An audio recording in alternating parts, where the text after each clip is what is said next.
Doraemon, ये नाम सुनते ही तुम्हारे दिमाग में क्या आता है? एक गोल मटोल नीली बिल्ली, नोबिता, शिजुका, जियान, सुनियो और सबसे ज़्यादा अगर तुमको कुछ याद आती भी होगी तो उसकी फोर्थ डायमेंशनल पॉकेट, मिल गया दिस वे में। जिसमें ऐसा लगता था कि दुनिया की कोई भी चीज़ निकाली जा सकती है।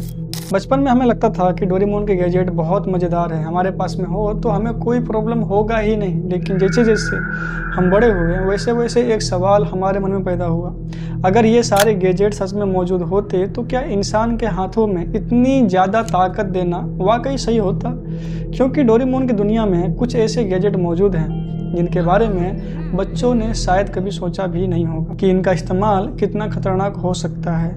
और आज मैं तुम्हें डोरेमोन के ऐसे 5 राज के बारे में बताने वाला हूँ जिसे सुनकर तुम बोलोगे ओ भाई साहब ये क्या था। तो चलिए शुरू करते हैं पहले राज से।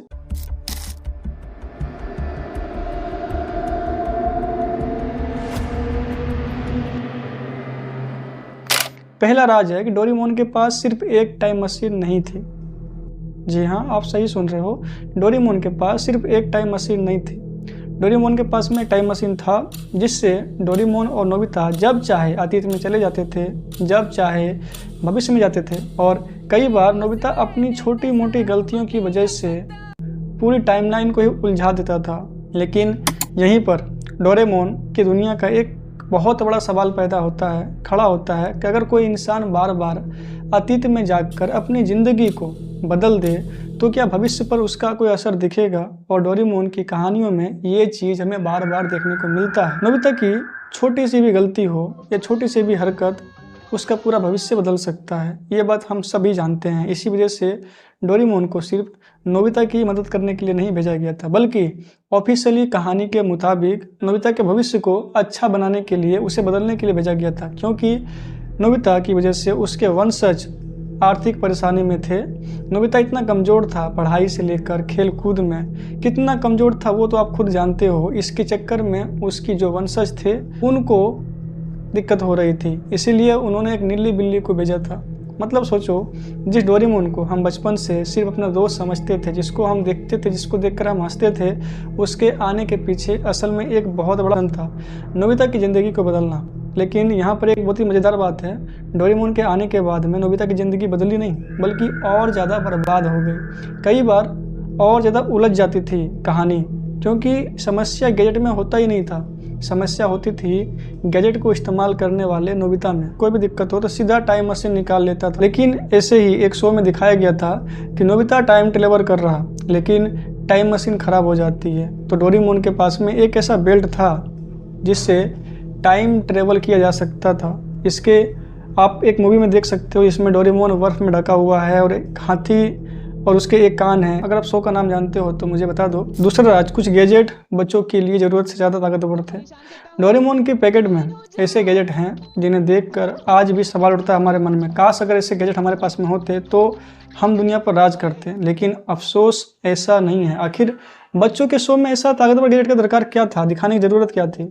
उदाहरण के लिए एक गैजेट है जो किसी भी चीज़ पर स्ट्रिंग व्हील लगाकर उसे अपने मन चाहे कंट्रोल कर सकते हो।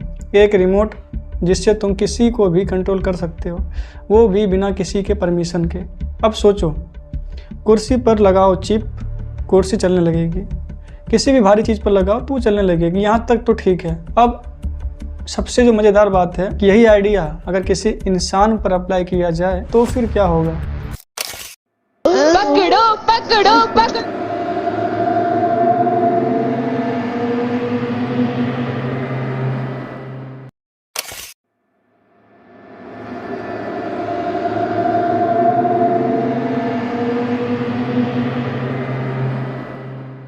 और यहीं पर डोरेमोन की जो दुनिया है इसका राज हमारे सामने में आता है। डोरेमोन की दुनिया अचानक काफ़ी बहुत ही अजीब लगने लगती है। एक ऐसा दुनिया जहां लोग गैजेट नहीं बनाते बल्कि कैसे लोग कंट्रोल करना चाहिए वो हमें बताते हैं। कुछ गैजेट तो इंसान को कंट्रोल करने या उनकी ज़िंदगी को सीधा बदल कर रख देने जैसी क्षमताएं देती है। एक प्रसिद्ध एक बहुत ज़्यादा फेमस था उसमें गैजेट, ह्यूमन मेकिंग मशीन। जिसके जरिए पर इंसान जैसा जीवन बनाने का एक विचार दिखाया गया था। और सबसे दिलचस्प बात यह थी कि उस मशीन के बारे में कहानी में फाब्रिन गैजेट के रूप में बताया गया था, एक ऐसा गैजेट जो दुनिया को नष्ट करने और तबाही मचाने की क्षमता रखता था। यह उपकरण न केवल विनाशकारी था बल्कि इसके इस्तेमाल से भी भारी अराजकता फैल सकती थी, बहुत ज़्यादा डिस्टर्बिंग हो सकती थी। मतलब डोरेमोन की जो दुनिया है वो खुद मानती है कि कुछ टेक्नोलॉजी इतनी खतरनाक है कि उन्हें सामान्य इंसानों के हाथों में नहीं होना चाहिए, लेकिन इसके बावजूद नोबिता के पास में वो मौजूद था। मुझे वो रिमोट कंट्रोल जल्दी दे दो नोबिता, जल्दी दो। डोरेमोन ने उसे दिया था और शायद यहीं डोरेमोन की कहानियों में एक बड़ा सा सवाल खड़ा होता है। 22वीं सदी इतनी एडवांस हो गई है कि उन्होंने ऐसी चीज़ें बना दी जिसे इस्तेमाल करने के लिए इंसान शायद अभी तैयार नहीं है। तीसरा राज और ज़्यादा खतरनाक है।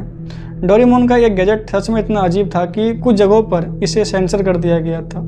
एक ऐसा गैजेट जिसका नाम सुनकर ही तुम्हें लगेगा कि ये बच्चों के शो में कहाँ से क्यों आ गया, कैसे आ गया। इसका नाम था पासपोर्ट ऑफ सैटर्न। हाँ, आपने सही सुना, एक ऐसा गैजेट जिसे सिर्फ और सिर्फ जापान में ही ब्रॉडकास्ट किया गया था। इसके बाद पूरी दुनिया ने इसे बंद कर दिया। इस गैजेट का काम इतना अजीब था जिसे सुनकर तुम्हारे रूह कांप जाएगी। डोरेमोन से जुड़ी पुराने एपिसोड में ये गैजेट मौजूद रहा। इस गैजेट को अलग अलग देशों ने इसे सेंसरशिप भी कर दिया। कुछ ब्रॉडकास्ट ने इसे सीन्स पर दिखाया ही नहीं, उसे काट दिया। और यहाँ पर एक बात साफ समझना जरूरी है कि नोबिता हर दिन की तरह जियान से पिट कर आता है। नोबिता कहता है डोरेमोन से कि मुझे दुनिया बहुत बुरी है, मुझे भी बुरा बनना है। तभी डोरेमोन उसे एक गैजेट निकल के देता है। उस गैजेट का नाम था पासपोर्ट ऑफ सैटर्न। इसकी खासियत थी कि तुम कुछ भी करो, कोई भी तुम्हें कुछ नहीं बोलेगा। मतलब तुम कोई भी क्राइम करो, तुम कोई भी ऐसा काम करो जो कि सरकार के लिए या देश के लिए सही नहीं है, पर तुम्हें कोई कुछ नहीं बोलेगा। तुम किसी को मारो पीटो, तुम्हारा ये गैजेट तुम्हारा सब गलती माफ़ करवा देगा। और एक बच्चों के शो में ये दिख रहा, हालांकि इंडिया में नहीं दिखाया गया था।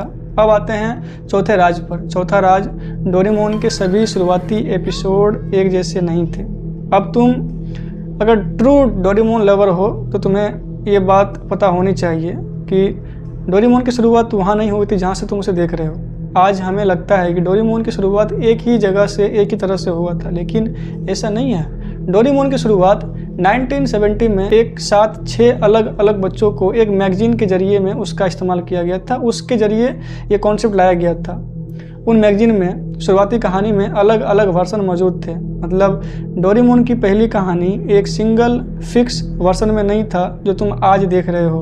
अब यहाँ पर जो तुम डोरेमोन को देख रहे हो वो किसी मैगजीन के बच्चों की पसंद की हुई एक मतलब स्टोरी है, जिसके बेसिस पर डोरेमोन का स्ट्रक्चर आप उसे देख रहे हो, कहानी का कॉन्सेप्ट आप उसको देख रहे हो। और उसके मैगजीन में ये सब कॉन्सेप्ट, जिसमें एक रोबोट, एक क्यूट सा बच्चा जो खुद कुछ नहीं कर सकता है, किसी का हेल्प नहीं कर सकता, उसको किसी का हेल्प चाहिए, इस तरह का कॉन्सेप्ट जापान के बच्चों को बहुत ही अच्छा लगा था। और इसी के बेसिस पर हमें डोरेमोन का ये जो कॉन्सेप्ट है वो हम देख रहे हैं। आपको ये छोटी बात लग सकती है, लेकिन इसका मतलब बहुत ही बड़ा है, क्योंकि हम जिस डोरेमोन को आज जानते हैं वो एक दिन तैयार नहीं हुआ था। उस कैरेक्टर की दुनिया धीरे धीरे बनी थी और फिर 1979 में टीवी एनिमे ने उसकी एक ऐसी पहचान दी जो कि आज तक चलती आ रही है। लेकिन यहीं से सवाल आता है पांचवें राज के ऊपर में। 1984 में जुलाई का महीना था। जो पांचवा सीक्रेट था वो इस कहानी के एंडिंग के ऊपर में था कि कैसे एक आदमी की मौत हो जाती है। जुलाई का महीना है, शुक्रवार की रात है, शाम के 7 बज रहे हैं। ये ग्लास, अब तुम इमेजिन करो कि तुम एक 7 साल के बच्चे हो, जापान में टीवी ऑन करते हो, डोरेमोन देखना शुरू करते हो, लेकिन आज कुछ अलग है। आज टाइटल कार्ड पर कुछ भी नहीं लिखा हुआ है। डोरेमोन का शो चालू हुआ तो पूरा ब्लैंक चालू हुआ। अब एक एपिसोड आता है जहां डोरेमोन और नोबिता दोनों बारिश में खड़े हैं। ये दोनों स्कूल के बाहर हैं। नोबिता बोलता है कि मुझे एक अंडरग्राउंड शॉपिंग स्ट्रीट में जाना है। डोरेमोन अपनी जेब से जो हमेशा की तरह एक गैजेट को निकालता है और चुपचाप ज़मीन पर रख देता है और ज़मीन के अंदर से एक टनल जैसी चीज़ ओपन हो जाती है। दोनों उसमें कूदते हैं और सब कुछ अजीब होने लगता है। एपिसोड का एनिमेशन अजीब सा होने लगता है। अचानक बदल सा जाता है, क्वालिटी सबकी गिर जाती है, कैरेक्टर और जितने भी रोल मॉडल है वो सब कुछ दिखने लगता है। मतलब जैसा उनका चेहरा सही नहीं लग रहा था, ऐसा लग रहा था कि उनको जानबूझकर डरावना बनाया जा रहा है। और फिर अंडरग्राउंड की दुनिया में पहुंचकर नोबिता और डोरेमोन को एक अजीब सी डरावनी सी लड़की मिलती है जो दीवार से गुजरकर गायब हो जाती है। और फिर एक कोने में एक बच्चा बैठा मिलता है जो रो रहा।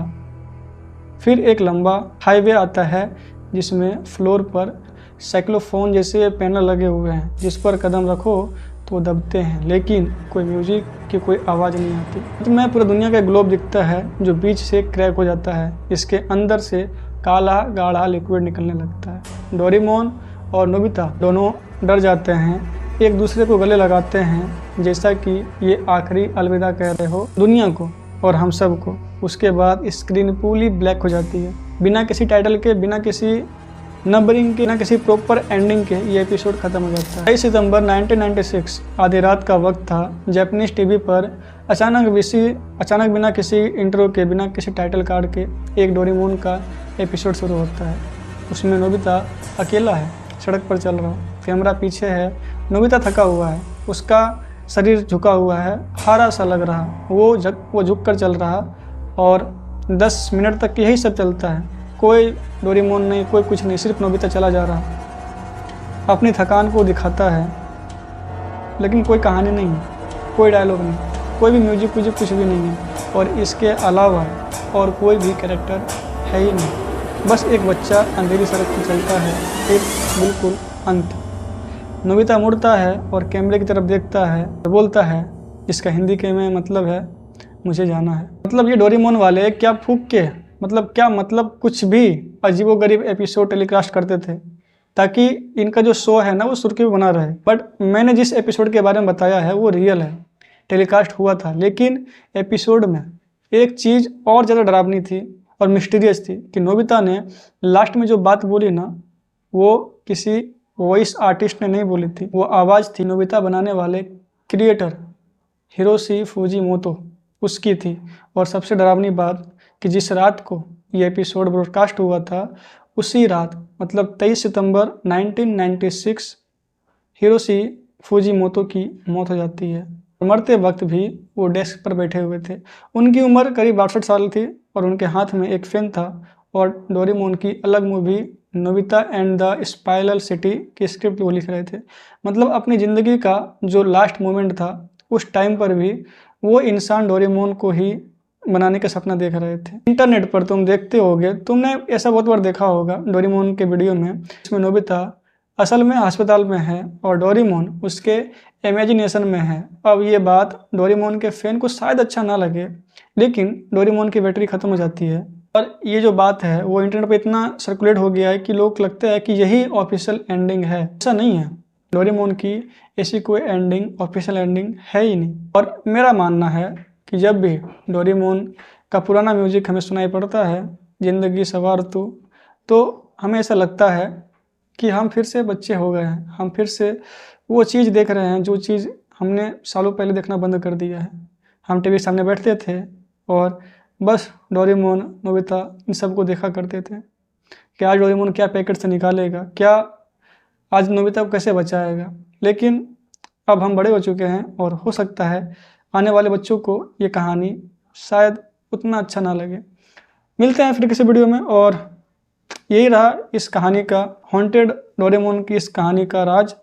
तो आपको वीडियो कैसा लगा आप कमेंट करके बता सकते हो। मिलते हैं नेक्स्ट वीडियो में, अभी के लिए बस इतना ही। धन्यवाद, टेक केयर, बाय।